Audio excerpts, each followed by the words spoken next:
All right, now I would like to introduce our guest presenter. Thomas Crowley is an advanced gardener in the Gardens and Grounds team at the U.S. Botanic Garden.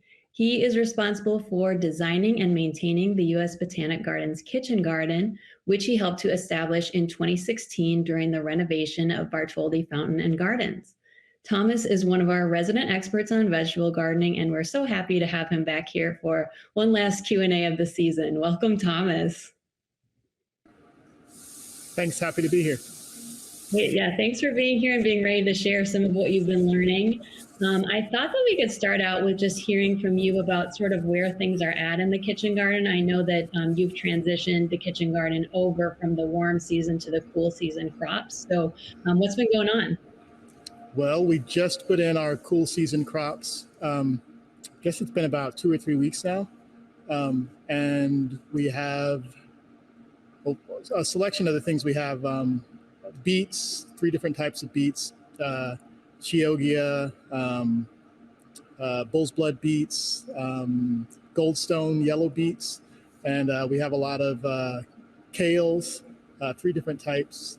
One of my new favorites, Red Star kaleettes, and Black Magic lacinato kale, and red boar kale, another nice one. And we have some chard and spinach. And yeah, we just filled the garden up with fall crops. We've got some garlic and oats, barley and oats coming up now too. I have a few photos. These were some of the crops, the summer crops that came out. Yeah. So an abundant harvest this summer. These got the watermelons, a lot of different kinds of peppers, and then a lot of basil. Yeah. Yeah, we had 2 different types of watermelon. It was sorbet, and the other one was, I think it was called Provider, and also hot rod serrano peppers, ace green peppers, and basils. I think we had 3 types of basil: Thai basil, purple basil, and green Genovese basil. So nice. Yeah, we had a bumper crop this year. Nice. And then here's for those who may be able to come by and see the outdoor gardens, or maybe you're far away and you want a glimpse of it. Here's kind of, I think this was from last week, what the kitchen garden's looking like these days in fall. Yeah, so far things are going well. Our growers in the greenhouse got us off to a good start. I think everything was about 7 weeks old when we put it in the ground. So it's kind of nice to get that head start on things, so that even if it does get cold a little early, they should have a pretty good root system established. Great. So with the cold weather coming up, people might be thinking about season extension. And I'm wondering if you wanted to talk a little bit about what season extension is, and then some of the things that you're doing in the kitchen garden to extend the season. Yeah, sure. Season extension, it goes in 2 directions in this area. You can extend things further into the winter or further into the fall as things get colder by setting up a cold frame or low tunnels or small greenhouses, whether they're purchased or built. You can set those up in your garden in the fall and grow things a little further into the fall, maybe even into the winter right now. And you can go season extension the other way and start things earlier in the spring as well. So maybe instead of late March, early April, you can actually get a start on things late February, early March. So it kind of gives you a couple extra weeks of growing. But for a really insulated, sturdily made cold frames and greenhouses, maybe even through the whole winter. Great. And I'm going to put up a photo of a couple of the cold frames that you have in the kitchen garden now. Do you want to talk us through these? Yeah, we're fortunate here. We have a lot of skilled carpenters. So I give them my specs, and they are able to construct most anything we need here. So this was made by one of our talented carpenters, Danny. He built a really long cold frame for us with some removable lids. It's really important that those lids move because it can get pretty hot in there, even in the dead of winter.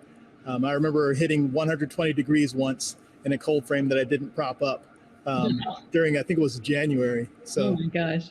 Yeah, caught it just in time. The arugula didn't completely cook, but it got pretty hot in there. So yeah, make sure those lids, if you're not having them pop up with electronic, or not electronic, but heat activated arms, then you're doing it manually. But we have this one, and we had another one that we purchased, and yeah, and that one has more of a pitch on it, and it's nice to get those set up and oriented so that they're catching the first rays of morning sun, and they can warm up as soon as possible, as the heat that they've held on to during the night is slowly escaping. Thank you. And then in addition to extending the season, people might also be thinking about planting cover crops at this time of year. Can you talk to us about what people might plant as cover crops, and then why that might be beneficial to do? Yeah, sure. I like to plant cover crops to, one, keep the soil in place, and just keeping the soil covered. It's unnatural to have bare soil. You don't go out in the woods generally and see bare soil. Either it's covered with leaf litter or it's covered with something growing. So we like to follow those ecological cues in the garden. One cover crop, well, a lot of grasses are used as cover crops over the winter.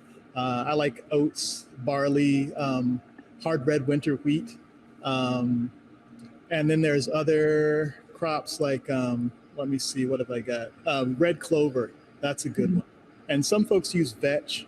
I tend not to use vetch as much, but yeah, those are good ones. They hold the soil in place, and also they hold onto the nitrogen.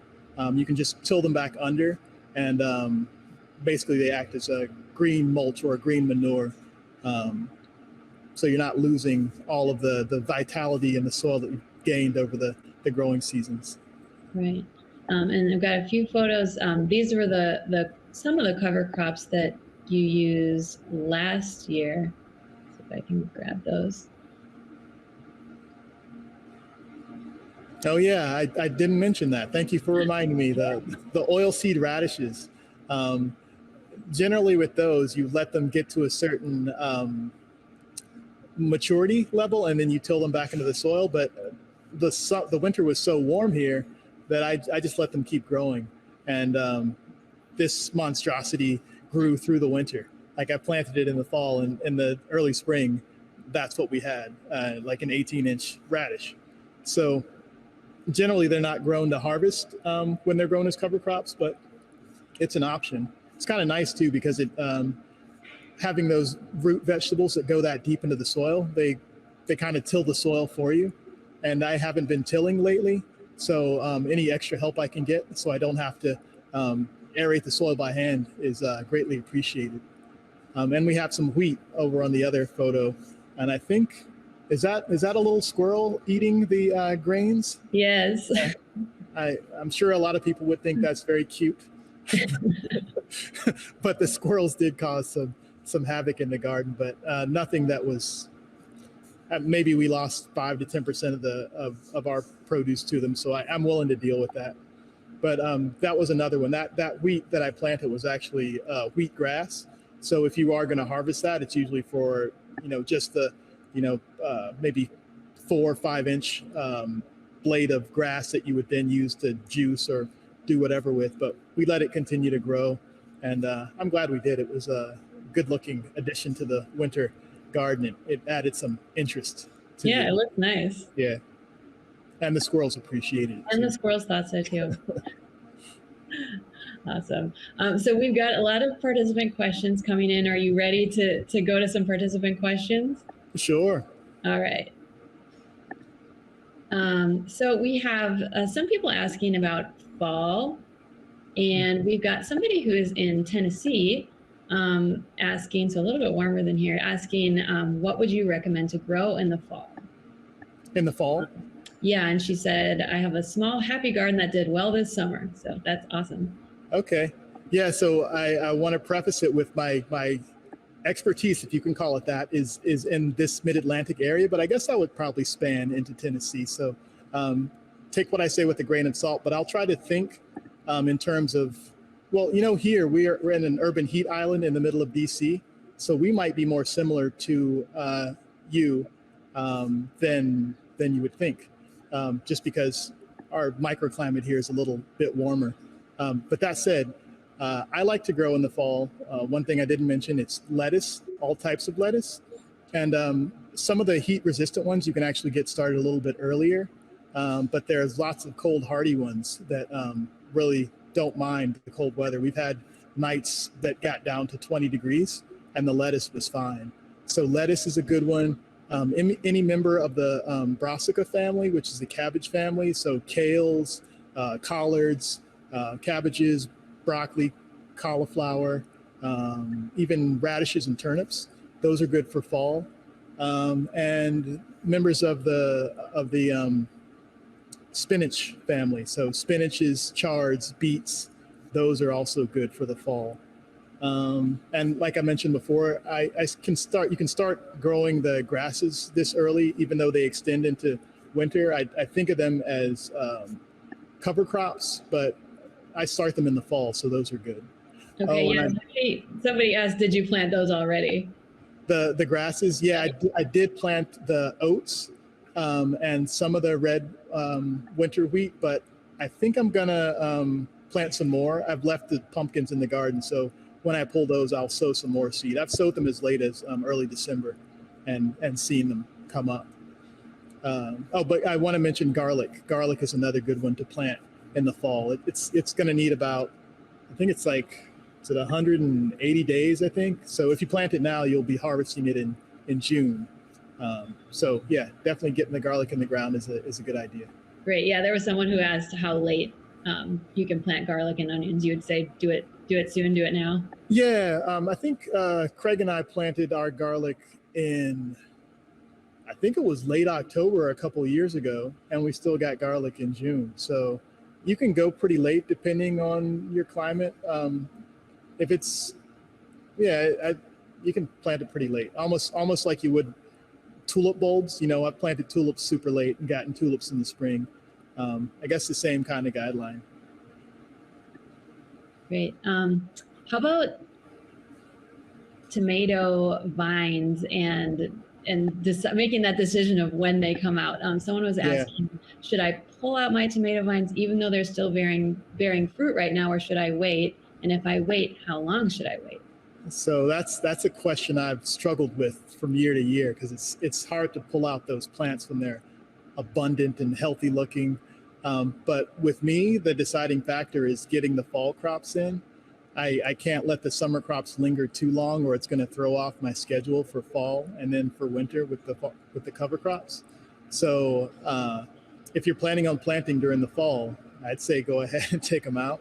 If you have any tomatoes that are on the verge of ripening, you can just harvest those and put them on a windowsill and they'll still ripen.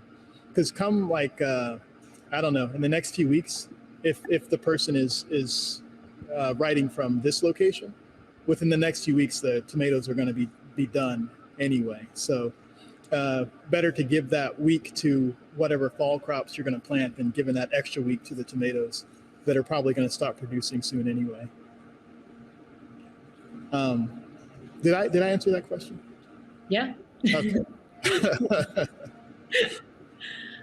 Do you have any thoughts on what are the easiest fall crops to grow? If people have in the past mostly focused on their summer crops and want to get into planting for fall, any sort of beginner or starter crops that you recommend for fall? Yeah, an excellent one that works with kids who might not have as much patience as other folks is radishes. They're nice because you put the seed down and within a week, you'll start to see germination. So those are nice. Lettuce is also another easy one. I think one mistake people make with lettuce is burying the seed. Lettuce is so easy. You can just scatter the seed on the ground, and I think it's called light activated. It actually prefers to have some light to germinate. So you can just sow the lettuce seed and it should come up as long as you keep the soil relatively moist and it doesn't get too super hot. You'll have lettuce deep into the fall. So yeah, lettuce and radishes are easy ones. And if you start the members of the cabbage family early, which maybe that disqualifies them as being easy. But if you start them indoors and they have a pretty robust root system, they should do pretty well. And you could buy them too at a nursery if you want already started. And that shouldn't be too difficult. You just have to remember things still need water during the fall. So that might be one mistake folks make. But yeah, lettuce and radishes, but also most anything you grow in the fall could be easy, but lettuce and radishes are the easiest. Great. Here's an interesting one, a different one. I'm growing muscadine grapes, and I'm not sure when or how to prune the vines. Do you know about grapes? Any tips? Oh man, I hate to just give a flat out no, but I really don't know a lot about growing muscadine grapes. I've grown our native grapes here, and I have varying degrees of success with them. I will say we had them pruned back very hard this was a couple seasons ago, and I thought, oh no, the plant is done for, but it came back without issue. And I think we did prune it. It was probably around now, either September, October, November, sometime around now. But yeah, that's there's a lot of good information about tending grapes online. Probably a vineyard would be a better place to ask than me. Great. Do you have anything new that you're trying this fall in terms of what you selected to plant in the kitchen garden? Yeah, man, what did I try this fall? I have some herbs going. I usually don't maintain the herb garden through the winter, but I mean we have some perennial stuff that does fine, but generally I don't start an herb garden and try to maintain it this time of year. But I moved some of the herbs to a different section of the garden, and so in addition to the woodier thyme and rosemary, I have some parsley, some curly leaf and flat leaf parsley growing.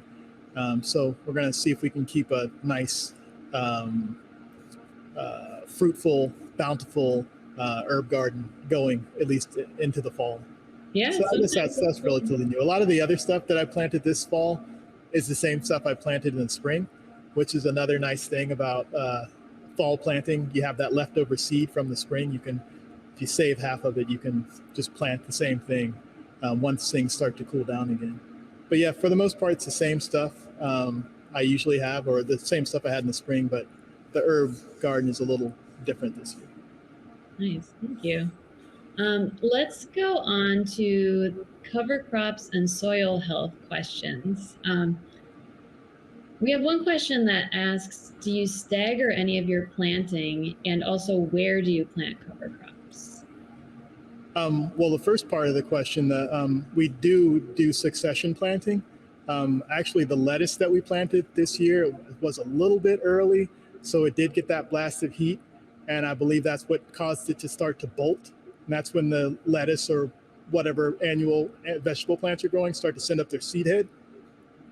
And that generally signals the plant is at the end of its life cycle. It's making seed for the next generation. So we sowed a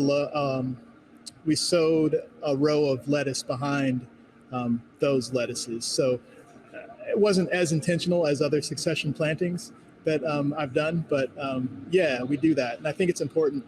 I think usually a 2-week gap is what folks do when they start out that way. So if you sow lettuce seed just as the first batch is starting to come up, you would sow another behind it. So we also use a lot of cut and come again lettuces, so we're not harvesting the whole head. So in a lot of ways that negates needing a succession crop, but we do it, and I am doing it this year. Uh-huh. I'm sorry, Emily, what was the second part of that question? The other one was, where do you plant cover crops?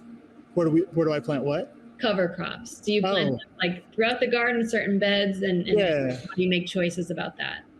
Well, for me, I plant them in areas that it's kind of a rotation thing. So as I rotate different plant families through the garden, so I'm not planting the same thing in the same place, for up to 4 years in a row. Or I'm not planting the same thing in the same spot for at least 4 years. That's the idea. Sometimes the cover crops will just kind of go as a placeholder in an area that I would maybe leave fallow, just for the sake of not growing anything. I'll put the cover crop in. But basically, I'm planting a cover crop anywhere that I would plant vegetables during the year. Like they're just kind of part of the rotation. But maybe the short answer is everywhere. I plant them everywhere, eventually. Yeah. Anywhere I'm going to do growing of annual vegetables is where I would plant a cover crop during the fall. And when we're talking about cover crops, I'm talking about the winter, but they're also cover crops you plant in the summer. But yeah, I guess I plant them wherever. Great. Thanks. We have one question about solarization. The person said, my tomatoes this year had blight. Will it be too cold now to treat the soil with solarization? And they are in the DC area. If you're in the area, I think you could still get something out of it. And solarization is when you put down something like a black tarp or preferably a black plastic sheeting, and you let the sun heat up the soil and hopefully kill off any soil pathogens within, I think, maybe a 3 or 4 inch, the root zone of the plant. So yeah, you could do that, but what you could do is you could lay down the black tarp or the black plastic, and then you could lay down clear plastic over top of that and kind of cook it a little more, hopefully get things a little bit hotter. And if you have a soil thermometer, I'd suggest poking that through a section just in that root zone, like within the first maybe 2 inches. And I think you want to get the soil to above 120, but you might even want to get it to 140. I don't know if it would get that hot now, but you could kind of monitor the progress of it with that thermometer. But it is late, but I don't know that it's too late. Thank you. How about in the kitchen garden? Do you amend the soil in any way in the fall, or just cover crop, or do you wait until spring to do any soil amendments? Yeah, so in the areas that we've planted our cabbages and our lettuces and our spinaches, we did amend the soil with leaf compost. And I also added some low nitrogen fertilizer. I think it was like 315, the NPK. So yeah, we do amend the soil during the fall.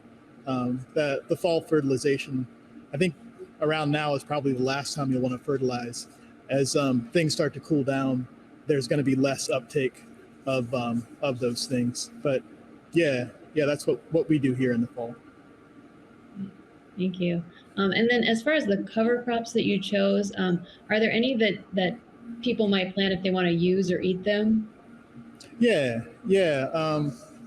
One thing I planted last fall, well, I planted it this year too, is the hard red winter wheat, but I got the wheatgrass version of it. So you could conceivably harvest that and use it for your wheatgrass shots.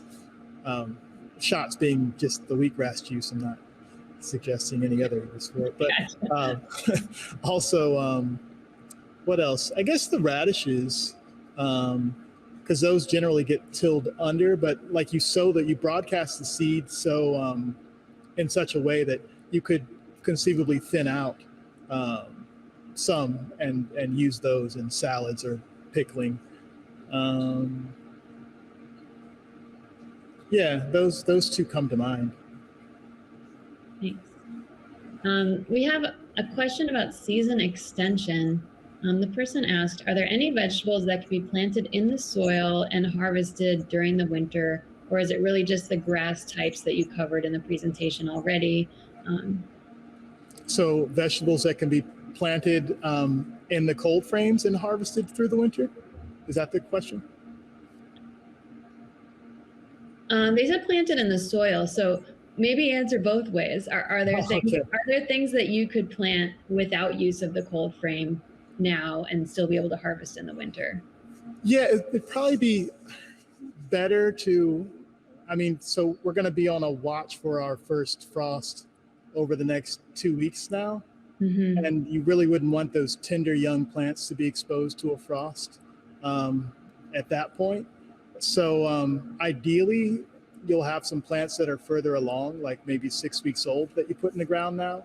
And I think they could persist and you could actually get a harvest out of those, especially the lettuces. Some of the varieties you can have baby lettuce within like 3 weeks, 4 weeks.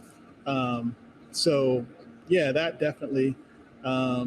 And also, if there are any members of the cabbage family that are farther along, like maybe in 6-inch pots or something instead of the normal 4-inch pots, putting those in the ground now, I'm sure they would persist through the winter. I don't know that there's anything I would feel confident in sowing directly in the ground right now as we approach October. Well, with the exception that you can still put the garlic in the ground. You could still sow radishes. I'm sure they would come up without issue.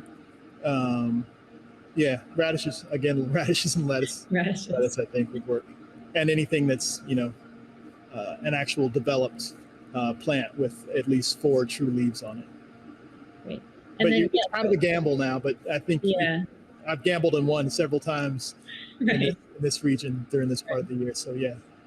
Great, thank you. And then, so how about answering that now, like with the cold frame? Oh, right. Can you plant in the cold frame like throughout the winter and be harvesting throughout the winter? That's not usually my intention with the cold frame, but I'm just trying to get another few weeks, maybe another month out of things. But yeah, if your cold frame is well insulated, like with 2 panes of glass, I've seen some really nice looking cold frames built with just the glass from people who are maybe redoing their homes and they save the old windows. So those windows with the double, triple panes of glass, they really can hold heat in there. So yeah, you could conceivably grow stuff throughout the winter, like mostly again, like lettuces, things that you harvest within 50 to 60 days, because day length does play a factor in how long you can grow things. Even though you might be able to keep things warm, they just won't have enough light to grow through the winter. But lettuce, I've kept lettuce growing through the winter. And chard, I've kept chard growing through the winter, and kale too.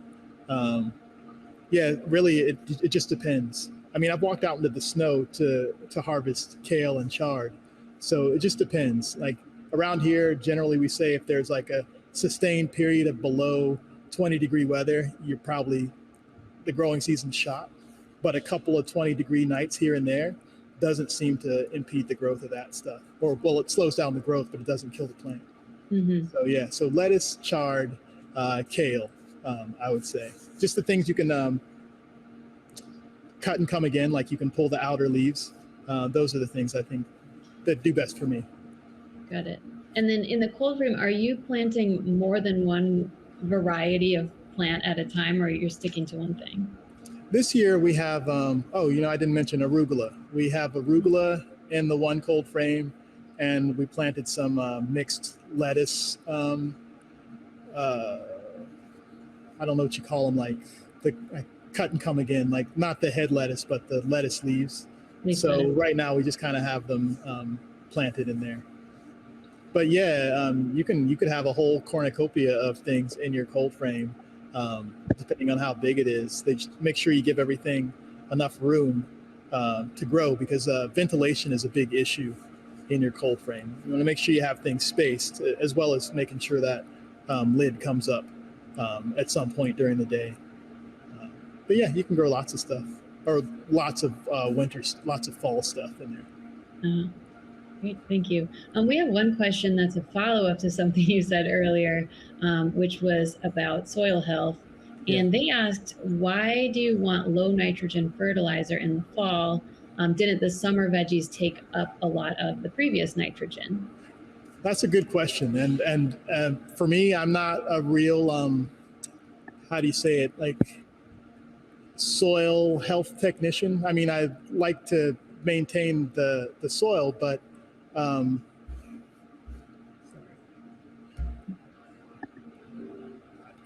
I maintain the soil, but I'm not very scientific about it. That's probably a terrible thing to say.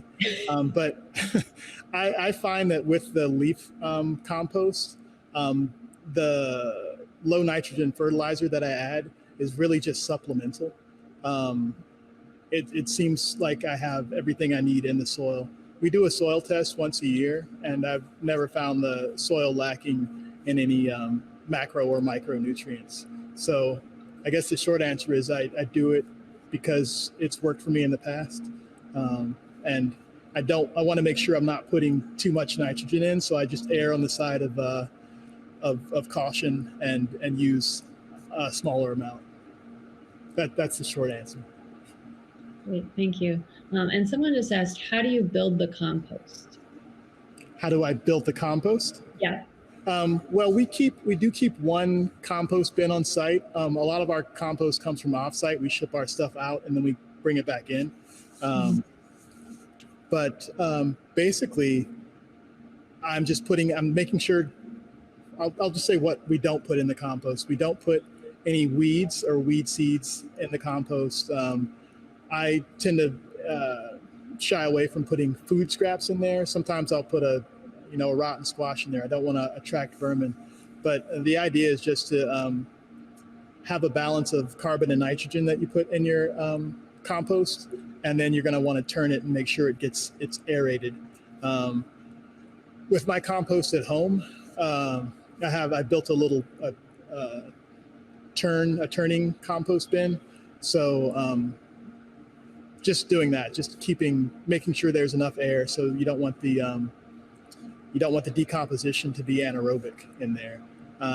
So this is a short answer, but there's so much great literature on composting. I don't want to overstep and bore you with that stuff. But as far as what we do here, the short answer is we have an area where our composting is done for us.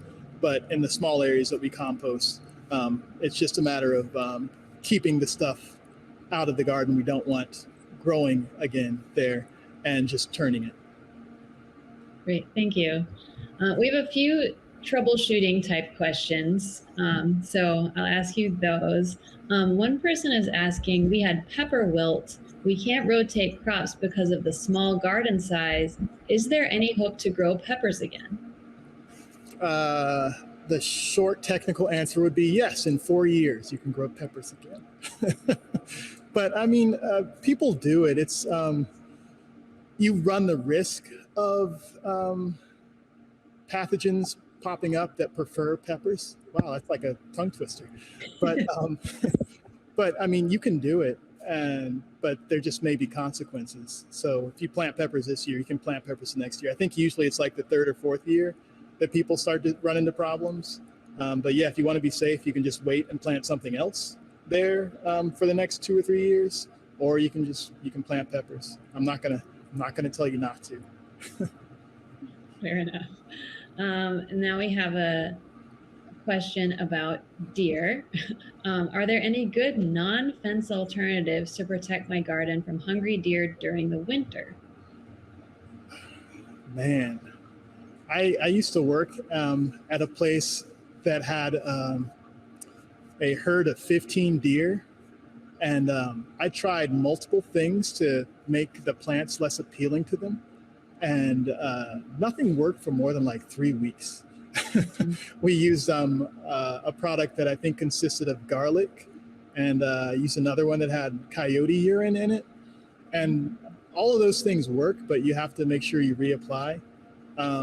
I have a cousin near the North Carolina border in Virginia who just puts a string up around his garden plot.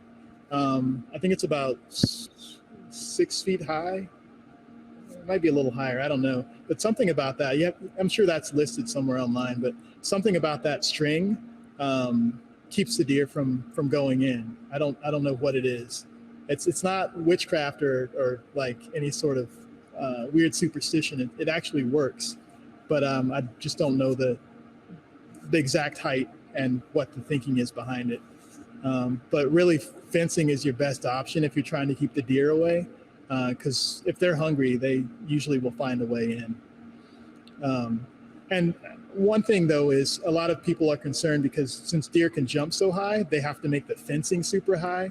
Mm-hmm. But the smaller the area, I think the lower you can make the fence, because they really don't want to jump into an area that is I guess, too small to jump out of. So that's something to consider too. But as far as like a foolproof way of keeping deer away from your plants, living in the middle of DC is the only thing I've seen so far that works. Yeah, you're not dealing with it in the kitchen garden too much. yeah, rabbits and squirrels and other rodents, but deer aren't a problem here. Mm-hmm. Places where I have had to deal with deer, I kind of just had to accept it, like I'm going to lose a certain percentage of the plants that I grow. But yeah, so fencing has been, you don't have to buy an expensive fence, but maybe even snow fencing, something that will keep the deer from just jumping right in. Mm-hmm. Thank you. We have a question about the kitchen garden. The question is, what do you do with the plants when you harvest them? Oh, I'm glad you asked that. We get that question a lot. We have been donating our produce to a couple of organizations. I guess, Emily, is it okay to say the name of the organizations? Yeah, so DC Central Kitchen and another group that's called Food Rescue US. They have kind of a network. So they're tapped into a lot of people who can use the produce. So a lot of people who are suffering from food insecurities or just in need. So I think it was, you didn't ask this, but I'm going to add this because I'm very proud of our kitchen garden. We were able to donate over 1,200 pounds of produce during the spring and summer this year. And we're still cranking things out. And we're not, this is a plug for anyone who is hoping to start growing, maybe for donation. We're not even geared towards production. Our main goal is to educate folks.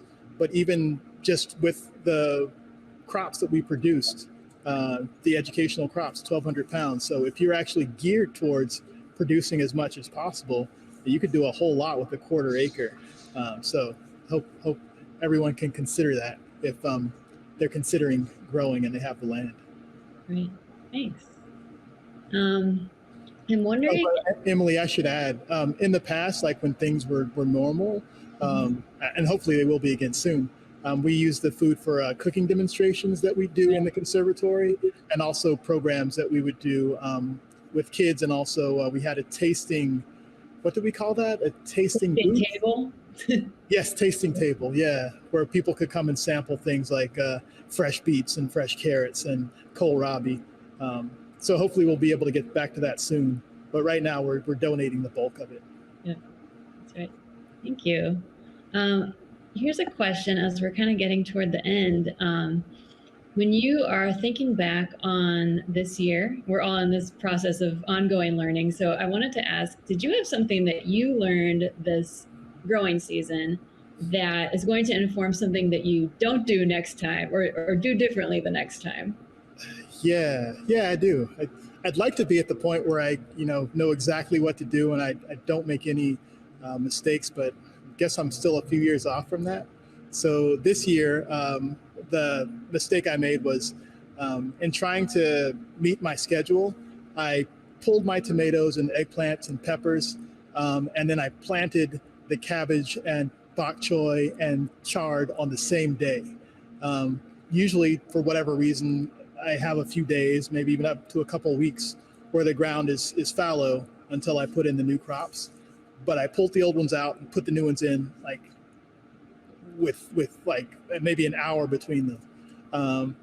And because I did that, it looks like some of the little creatures that were living and feasting on the excess cherry tomatoes that were dropping on the ground and the foliage that was keeping things wet. Some of those little creatures, once I took their food source away, they found the new things that I put in the ground immediately. And for the first time, I've had issues with what looks like slugs and crickets on the cabbage, but almost only exactly where the tomatoes were. Right. So yeah, I think I would continue, even though I wasn't doing it intentionally before. I think leaving that little breathing room between the summer and fall crops is important, and I'll make sure I do that from now on. Great.